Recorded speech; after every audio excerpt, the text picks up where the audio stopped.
Chapter 19 of the book of John. Chapter 19. Then Pilate therefore took Jesus and scourged him. And the soldiers, having plaited a crown of thorns, put it on his head, and put a purple robe on him, and came to him, and said, Hail, King of the Jews! And gave him blows on the face. And Pilate went out again, and says to them, Lo, I bring him out to you, that ye may know that I find no fault in him whatever. Jesus therefore went out wearing the crown of thorn and the purple robe. And he says to them, Behold the man! When therefore the chief priests and the officers saw him, they cried out, saying, Crucify, crucify him.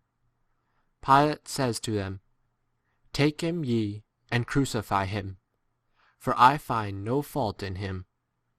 The Jews answered him, We have a law, and according to our law he ought to die, because he made himself Son of God. When Pilate therefore heard this word, he was the rather afraid, and went into the praetorium again, and says to Jesus, Whence art thou? But Jesus gave him no answer. Pilate therefore says to him, Speakest thou not to me? Dost thou not know that I have authority to release thee, and have authority to crucify thee?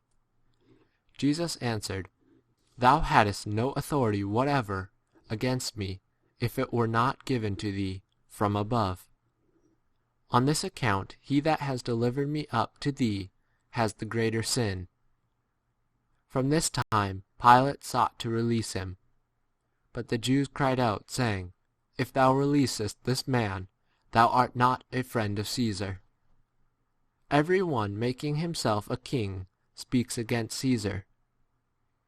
Pilate therefore, having heard these words, led Jesus out and sat down upon the judgment seat, at a place called Pavement, but in Hebrew, Gabbatha. It was the preparation of the Passover. It was about the 6th hour. And he says to the Jews, Behold your king! But they cried out, Take him away, crucify him. Pilate says to them, Shall I crucify your king? The chief priests answered, We have no king but Caesar. Then he delivered him up to them, that he might be crucified. And they took Jesus and led him away.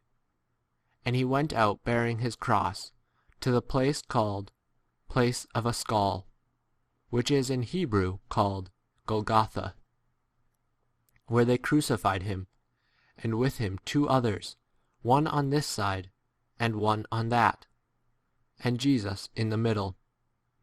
And Pilate wrote a title and put it on the cross. But there was written, Jesus the Nazarene, the King of the Jews.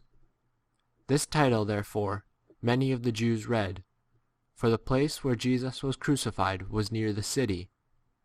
And it was written in Hebrew, Greek, Latin. The chief priests of the Jews therefore said to Pilate, Do not write, the King of the Jews, but that he said, I am the King of the Jews. Pilate answered, What I have written, I have written.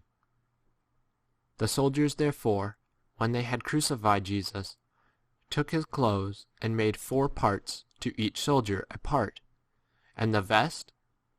But the vest was seamless, woven through the hole from the top.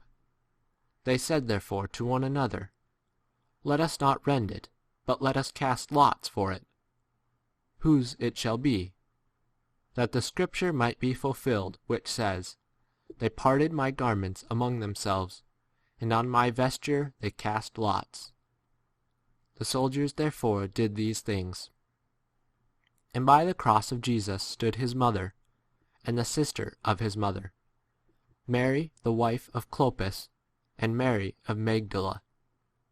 Jesus therefore, seeing his mother, and the disciple standing by, whom he loved, says to his mother, Woman, behold thy son. Then he saith unto the disciple, Behold, thy mother. And from that hour the disciple took her to his own home. After this Jesus, knowing that all things were now finished, that the scripture might be fulfilled, saith, I thirst.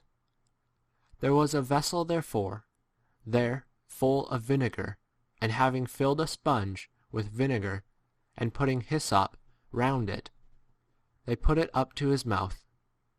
When therefore Jesus had received the vinegar, he said, It is finished.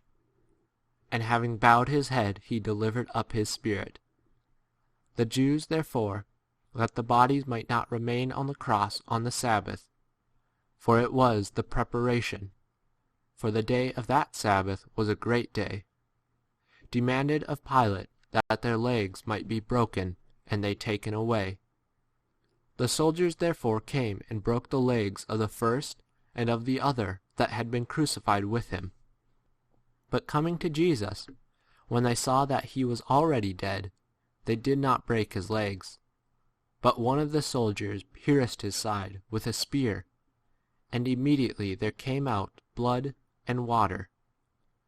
And he who saw it bears witness, and his witness is true. And he knows that he says true, that ye also may believe.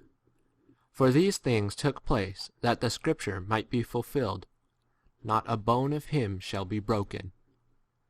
And again another scripture says, They shall look on him whom they pierced. And after these things Joseph of Arimathea, who was a disciple of Jesus, but secretly through fear of the Jews, demanded of Pilate that he might take the body of Jesus. And Pilate allowed it. He came therefore and took away the body of Jesus. And Nicodemus also, who at first came to Jesus by night, came bringing a mixture of myrrh and aloes, about 100 pounds weight. They took therefore the body of Jesus and bound it up in linen with spices, as it is the custom with the Jews to prepare for burial. But there was in the place where he had been crucified a garden, and in the garden a new tomb in which no one had ever been laid. There therefore, on account of the preparation of the Jews, because the tomb was near, they laid Jesus.